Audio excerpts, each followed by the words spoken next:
ጌታ ኢየሱስም ደቀ መዛሙርቱን ጠርቶ ሕዝቡ ከኔ ጋር እስካሁን 3 ቀን ውለዋልና የሚበሉት ስለሌላቸው አዝንላቸዋለሁ፣ በመንገድም እንዳይዘሉ ጦማቸውንም ላሰናብታቸው አልወድም አላቸው። ደቀ መዛሙርቱም ይህን ያህል ሕዝብ የሚያጠግብ ይህን ያህል እንጀራ በምድረ በዳ ከወዴት እናገኛለን አሉት። ጌታ ኢየሱስም ስንት እንጀራ አላችሁ አላቸው። እነርሱም 7 ጥቂት ትንንሽ ዓሣ አሉት። ሕዝቡም በምድረ በዳ እንዲቀመጡ አዘዘ። 7ቱንም እንጀራ ዓሣውንም ይዞ አመሰገነ፣ ቆርሶም ለደቀ መዛሙርቱ ሰጠ። ደቀ መዛሙርቱም ለሕዝቡ ሁሉም በሉና ጠገቡ። የተረፈውንም ቁርስራሽ 7 ቅርጫት ሙሉ አነሱ። የበሉትም ከሴቶችና ከልጆች በቀር 4000 ወንዶች ነበሩ። የማቴዎስ ወንጌል ምዕራፍ 15 ከቁጥር 32 እስከ 39። በስመ አብ ወወልድ ወመንፈስ ቅዱስ አሐዱ አምላክ አመ እስራ ወሰሙኑ ለጥር በዛቲ ዕለት ኮነ ሰማዕተ ቅዱስ ቀለሚንጦስ እምሀገረ ኪራስ ወልደ ብእሲት መበለት ዘስማ አክሮስያ። አንድ አምላክ በሆነ በአብ በወልድ በመንፈስ ቅዱስ ስም ጥር 28 በዚች ቀን ኪራስ ከሚባል አገር ስሟ አክሮስያ የምትባል የመበለት ልጅ የከበረ ቀለሜንጦስ በሰማዕትነት ሞተ። ይህም የሆነ በገላትያ ነገሥት በአርያኖስና በሉቂዮስ ዘመን ነው። ከታናሽነቱም የቤተ ክርስቲያን ትምህርት ሥርዓቷንና ሕጓንም እናቱ አስተማረችው። ዕድሜውም 12 ዓመት ሲሆነው በጦምና በጸሎት መጋደል ጀመረ። አገልግሎቱንም አበዛ። በእሳት የበሰለ ሥጋም ቢሆን አይበላም ነበረ። እንደ 3 ደቂቅ ጥሬ ባቄላ የሚመገብ ሆነ እንጂ።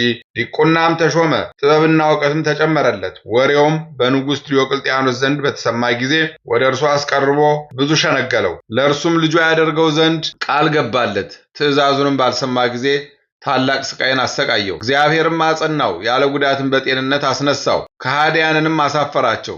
በዚያን ጊዜ ምስክርነቱ ተጋድሎ በዲዮቅልጥያኖስ እጅ 7 እስኪደርስ 1 ተብሎ ተቆጠረለት። ማሰቃየቱም በደከመ ጊዜ ዲዮቅልጥያኖስ ወደ ሮም ንጉሥ ላከው፣ እንዲህም ብሎ ጻፈ።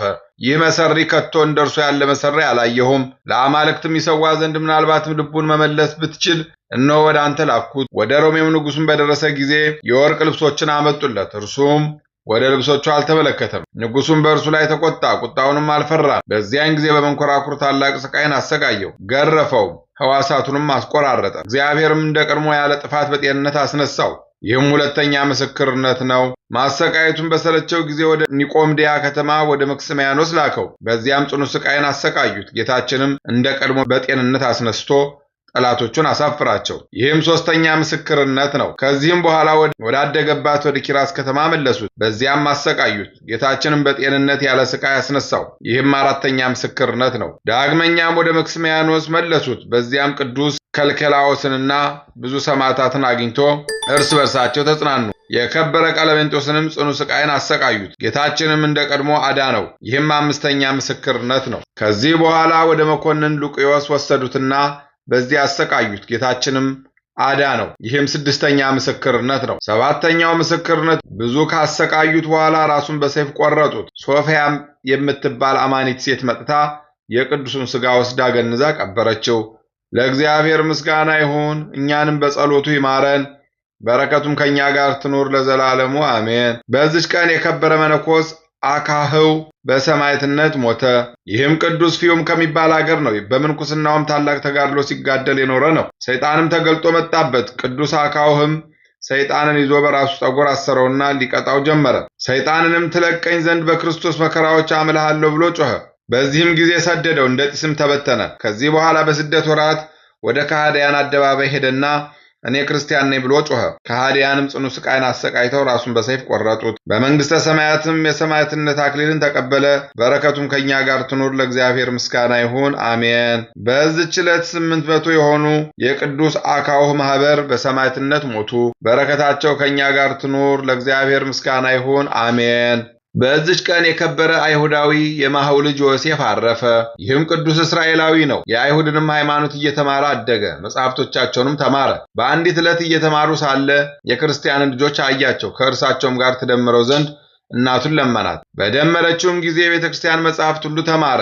የክርስቶስ ሃይማኖት ፍቅርም በልቡ አደረ። ከዚህም በኋላ የቤተ ክርስቲያንን ሕግ የሚወድና ከሚጠብቅም ከአንድ ክርስቲያናዊ ወጣት ጋር ተገናኘ። እርሱም በቁርባን ጊዜ ወደ ቤተ ክርስቲያን ወሰደው። ዮሴፍም ሥጋውን ደሙን ተቀበለ። በማግስቱም አናጉንስጢሶችና መዘምራኖች ከዮሴፍ ጋር ተሰበሰቡ። ልብሶቻቸውንም እንደ ድንኳን እንደ መጋረጃ አምሳል በመስራት ከቤታቸው ዳቦ አመጡ። በጨዋታ መልክም በውስጣቸው ሊቀ ጳጳሳትን፣ ኤጲስቆጶሳትን ሾሙና የቁርባን ሥርዓት ሰሩ። እንደሚያስተምራቸው መምህር ቤት ሄደው ይበሉ ይጠጡ ነበር። እንዲህም እያደረጉ ኖሩ። የዮሴፍ አባት በሰማ ጊዜ ቁጣን ተመልቶ ልጁን የግንግሪት አሰረው። በውስጡም እሳትን የተመላ ጉድጓድ ወዳለበት ወህኒ ወስዶ ጨመረውና በላዩ የእቶን በር ዘጋበት። የእግዚአብሔር መልአክ እሳቱን አቀዘቀዘው። እናቱ ግን ልጇ ባጣች ጊዜ በመጮህ አለቀሰች፣ የምታደርገውንም አጣች። ከ7 ቀኖች በኋላ የዮሴፍ ወሬ ወደ እሳት እንደተጨመረ ባልንጀሮቹ ሰምተው በመጮህ እያለቀሱ ስሙን እየጠሩ መጡ። ዮሴፍም ከውስጥ እንዲህ ሲል መለሰላቸው፣ በጌታዬ በመድኃኒቴ በኢየሱስ ክርስቶስ እናት በእመቤቴ ማርያም እርዳታ